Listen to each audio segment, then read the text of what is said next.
Watanzania wanataka kujua nilikuwa nakosoa mambo gani.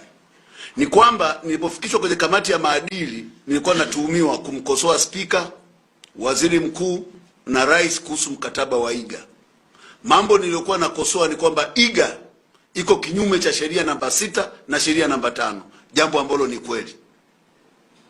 Jambo la pili, nilikosoa kwamba niliwaambia kwamba walienda bungeni wakapitisha mswada bila kujua wanapitisha kitu gani.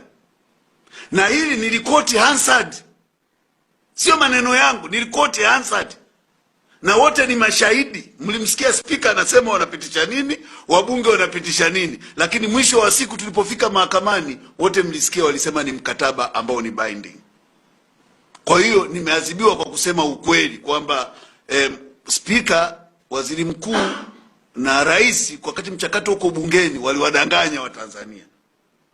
Lakini kamati ikajifunga kabisa masikio, yani haikutaka kusikiliza ushahidi, haikutaka kusoma Hansard tulizotoa. Wakasema umewataja viongozi wakubwa, unaweza kusababisha matatizo kwenye nchi. Kwa hiyo nchi hii mkubwa hata akinyea pilau yako wewe sema ameunga chumvi tu, endelea kula hivyo hivyo. That's what they said. I'm not that kind of a person.